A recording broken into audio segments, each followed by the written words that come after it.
In the meantime, we'll go to Phyllis Bennis in Washington, D.C., fellow at the Institute for Policy Studies, who's written a number of books, including Ending the Iraq War. One of her recent pieces is headlined, Don't Go Back to Iraq, 5 Steps the U.S. Can Take in Iraq Without Going Back to War. Well, then I was wondering your response, Phyllis, to President Obama announcing that there will be possible airstrikes in Iraq, both because of what's happening on the Sinjar Mountain and because Americans are threatened in Erbil. Thanks, Amy. You know, there's no question that the people that are, particularly those that are exposed out on Sinjar Mountain, are at great risk. It's a terrible situation for civilians throughout that region. Having said that, the question of U.S. airstrikes is almost certainly going to make things worse and not better. This should have been the lesson we learned from what President Obama called the dumb war. He admitted this time around there is no American military solution, and yet he's authorizing American military actions. It doesn't make any sense. There's no logic to it. The notion that there is going to be the need for airstrikes to protect the few dozen U.S. diplomats and a couple of hundred military people in Erbil, I think is widely understood as a legal feint away from the reality. This is what allows the president, in his mind, apparently, to use military force without consulting Congress. We didn't hear anything about his understanding of the War Powers Act, his understanding of his obligations to consult with Congress.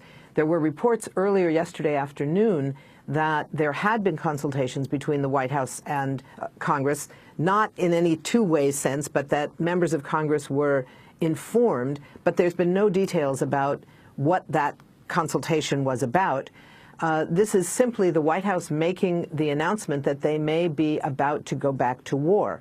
President Obama indicated that he's aware of the widespread anti-war sentiment. I think the last polls indicated it was somewhere between 78 and 82% of people in the United States who are absolutely opposed to going back to Iraq militarily. The notion when he said that we are uniquely capable, we are not uniquely capable. The United Nations, even before this move by President Obama, had offered the Iraqi government technical help to carry out real humanitarian airlifts to the people stuck on the mountain in Sinjar Mountain. You know, the U.S. history of linking airdrops of food and water with bombing raids is not a good one. If we look back to the last time this happened, it was in November of 2001 in Afghanistan, when you had the United States simultaneously dropping food packs. At that time, they were using MREs, meals ready to eat, that were wrapped in strong, bright yellow plastic to make them easy to spot. They were being dropped to Afghan refugees who were fleeing the U.S. bombing of the cities. But at the same time, the U.S. was dropping cluster bombs that also happened to be made with bright yellow plastic of exactly the same color. And no one knows how many children in particular were killed running to what they thought were food packages that turned out to be cluster bombs. This is not a safe way to carry out a humanitarian operation. Well, Phyllis, as we mentioned, it's 4 presidents now, a quarter of a century now that the United States has been involved in some sort of military conflict connected to Iraq, beginning with the first President Bush beating back Saddam Hussein's invasion of Kuwait, then 10 years of no-fly zones and military sanctions, then the invasion by the second George Bush, and now this latest reversal of his own policy by President Obama. It's the definition of a quagmire. This is it. And your sense of why this continues now for essentially a generation? You know, Juan, there are a number of reasons. I think you're absolutely right. This is a slippery slope waiting to happen. I think that there are a number of reasons, both at the immediate level and at the longer-term level. At the longer-term level, Iraq is still what it has always been for the U.S., a key point in terms of oil, a key point in terms of the strategic location of Iraq. It's the point from which there can be strategic reach, meaning military attacks on Africa, Europe, Asia, Iraq, and the Middle East more broadly stands at the intersection of three continents. In the immediate, I think some of it had to do with the threat of the hapless government in Baghdad, backed by the United States, despite its acknowledgement that al-Maliki is responsible for huge problems in Iraq. I think Maliki is widely viewed as responsible for the rise in sectarianism in Iraq because of the sectarianism of his own government. The fact that they could lose control of one of the two key dams in Iraq, the question of water, of course, in this region remains very key. So that was part of the immediate crisis that was underway. You know, this is a situation where there is a huge set of dangers in the region as a result of this attack. There is no question that in Iraq, any U.S. military attack now is going to be widely viewed as being in support of the incredibly corrupt, unpopular government of Nouri al-Maliki. Today, Friday, is supposed to be the deadline for the parliament to choose a new prime minister. Maliki is under enormous pressure from the parliament to step down. So far, he has refused to do that, and the U.S. has said, oh, we're not going to take a position on who should be the prime minister of Iraq, although we think there should be an inclusive government. Maliki has made clear his government is a sectarian government based on empowering the Shia community in Iraq to the detriment of Sunni Christians, Yazidis, and all other minorities. In that context, this is viewed widely as direct U.S. support for al-Maliki, and it seems to me that there's almost no way that al-Maliki is going to step down now. People in and around Iraq are talking about the fact that the Sunni tribes will be prepared to move against the Islamic State once they are clear that there is a government in Baghdad that is not a sectarian government in its own right. People welcomed IS, the Islamic State. They welcomed them not because they agree with them. They've been horrific in social terms, in terms of these communities, but they were welcomed, particularly by Sunnis across Iraq, precisely because they represented an alternative to what was seen as the worst situation, being under the domination of this sectarian government in Baghdad. So the role of the U.S. now, with increasing military involvement back in Iraq, returning to Iraq, is going to put the U.S. in a situation where it's widely going to be blamed for the continuing rise of sectarianism. And in the region more broadly, it's going to be pointed out what hypocrisy it is, where the United States is arming Israel to kill Palestinians in Gaza. The language that President Obama used, that there are innocent people facing violations on a massive scale, that describes the situation of Palestinian civilians in Gaza. And yet, rather than providing humanitarian aid, demanding that Israel open the gates of Gaza, that it open the border crossings, the United States instead is sending more weapons and more money to buy more weapons and more ammunition for those Israeli attacks. So the question of how the U.S. is going to be blamed for this is even wider because of the simultaneous crisis underway in Gaza. Phyllis, I do want to touch on Gaza with you and the end of the ceasefire. But on the issue that President raised, one was the humanitarian airdrops. The other was saving Americans in Erbil. The military advisors, the U.S. Workers who are there. The other possibility is to move them.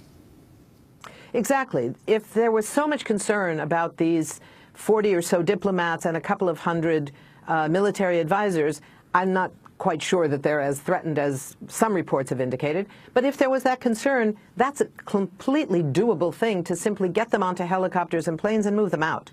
That's a false, rationale. It's being used because both at the public level and, I think, for the Obama administration, their understanding of how they can use the limitations on acting unilaterally without consulting with Congress is shaped by the notion that American lives are at stake. If American lives are at stake on an emergency basis, it's possible under some circumstances for the president to move. In this situation, there hasn't been a move yet. There isn't that level of urgency. This is not a situation where there are not cell phones, where members of Congress cannot be called back to Washington if necessary. They can be on a conference call. Technology makes many things available. We should let the White House know that. They seem to have forgotten. But if this was really so dangerous for those couple of hundred people, put them on a plane and get them out. That's not a problem. And Phyllis, what about this issue of the threat to Erbil? We're talking about the Kurdish region that was relatively peaceful compared to the rest of Iraq, and supposedly had a military force that was quite capable. Yet ISIS has managed to roll back the Kurdish forces as well. Well, that's right, Juan, except for the thing that I think is important for us to understand is that ISIS is not operating alone. ISIS, or IS, the Islamic State, is a small operation of somewhere around 10,000 fighters. They are good fighters. They are well armed with U.S. supplied equipment that they have picked up all over Iraq, and it's exactly what the danger is if the U.S. decides to send more weapons to Syria. We will see the same thing with the Islamic State fighters getting those weapons because they're stronger fighters. But they have overcome the Kurdish fighters, the Peshmerga, only in one area, in the area near the dam, which does in fact threaten Erbil in theory. But what's important about IS is that part of the reason they appear so strong is that they are backed by military support from former generals, former strategists, former leaders of the Ba'athist army in Iraq, who lost their jobs, lost their positions, lost their ability to protect their families in many cases at the time of the U.S. invasion in 2003, and have been sort of waiting for an opportunity to challenge the U.S.-backed government in Baghdad. And they also have the support in many areas of the Sunni tribal leaders and their militias. Now, right now, they're not fighting in a massive scale. They were early on this year. That they've pulled back, but there are every indications now that if there were a change in Baghdad, in the government, that the tribes would rise again against IS. That would place those tribal militias, as well as the other forces of the Peshmerga, against the former Baathists that are now fighting with IS. It's an ugly kind of sectarianism that was put in place by the U.S. invasion of Iraq in 2003. All of this sectarianism really can be traced back to that. But I think it is important that we not see this as somehow a magic of this Islamist organization that somehow has such incredible power on its own to overcome the Peshmerga fighters, to overcome government forces. They are powerful because, one, they have really good weapons that are made here in the U.S., and two, they have leadership and military capacity strengthened by these Ba'athist military forces that remain in Iraq. Finally, Phyllis, back to Gaza, the ceasefire over, Hamas firing rockets into Israel, Israel bombing Gaza. Can you talk about the breakdown of the talks in Cairo? You know, many of us were very much afraid, Amy, that this halt in the fighting, this ceasefire, even if it lasted the 3 days, which it barely did by a moment, was not going to work unless the siege of Gaza could be lifted. There is no way that there's going to be a permanent ceasefire while Gaza remains completely surrounded by a wall that is backed by the armed force of the Israeli military, where the skies are controlled by the Israeli Air Force, while the waters, the coastal waters, are controlled by the Israeli Navy, who prohibit the fishermen from going any more than 2 kilometers out, while nothing is allowed in for rebuilding, when Israel can bomb the power plant, the sewage treatment plants, and expect people to simply stop fighting and wait for negotiations as if that's going to work. We saw this the last time after the 8-day Israeli assault on Gaza in November of 2012, when the ceasefire that was negotiated by Hillary Clinton at that time said that within 24 hours of the ceasefire, there should begin implementation of lifting the siege. It never happened.